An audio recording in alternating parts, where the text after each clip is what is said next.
This video presents the feature on daily automation using Availability Map.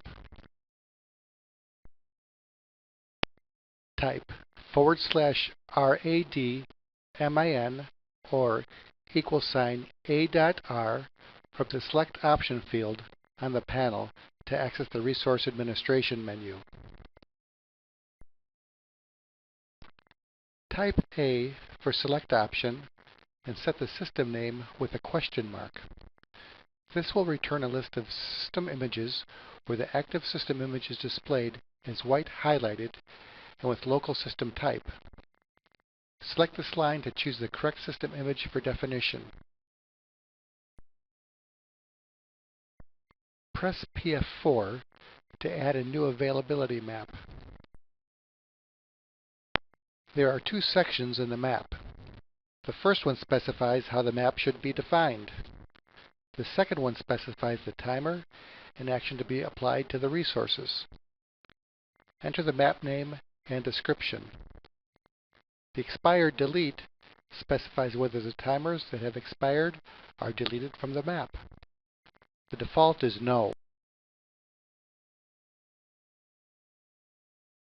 The timer execution control system is applicable whenever a resource in a shared system image or in a service is specified in the map. It identifies the SMF ID of a system for a service or the system name for a resource in a shared image. This is useful in a multi-system environment where a service can cross different time zones or a resource in a shared image can move to a different time zone. The specified system sets a single time reference. An asterisk indicates that local times are used.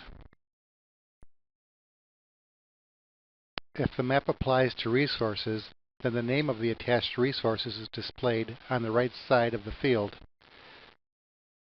It is possible to access the list by typing a question mark followed by enter. During map creation, it is not possible to attach any resource.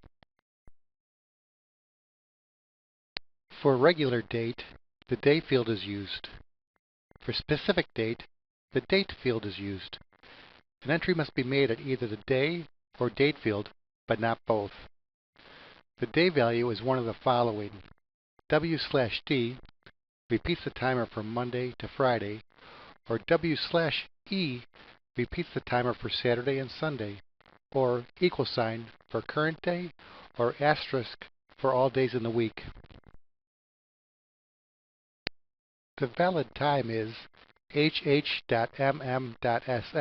for specific time, or =sign for current time, or -N for N hours before, or +N for N hours after the current time.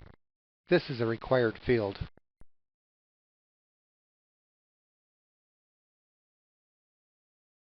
Enter the name of the resource or service which the timer applies to, or type question mark to get a list. If no SVC/resource is set, then all attached resources are applied. The field indicates the desired state for the resource. Possible values are active, inactive, or reset. To remove any manual desired state, override. This is meaningful when the global mode is set to automated.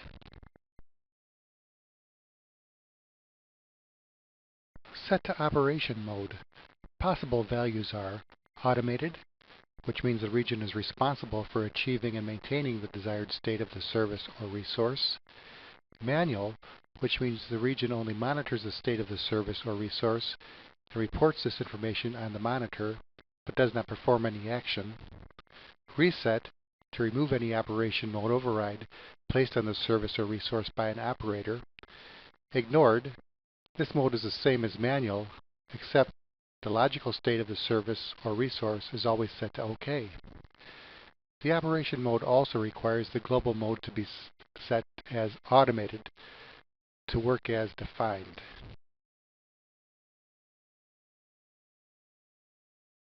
This field is used to enable or disable the timer with an on or off value.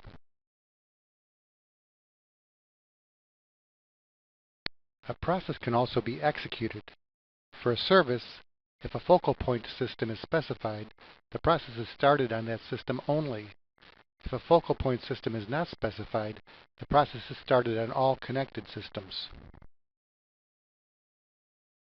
This is an example of CICS-1 resource being inactivated for backup between 0430 and 0440, and CICS-2 resource being set in manual mode between 0430 and 0440. An alert is raised for CICS-1 and CICS-2 at 0430 and automatically removed at 0440 from the alert monitor. This is how the global deal alert process is defined.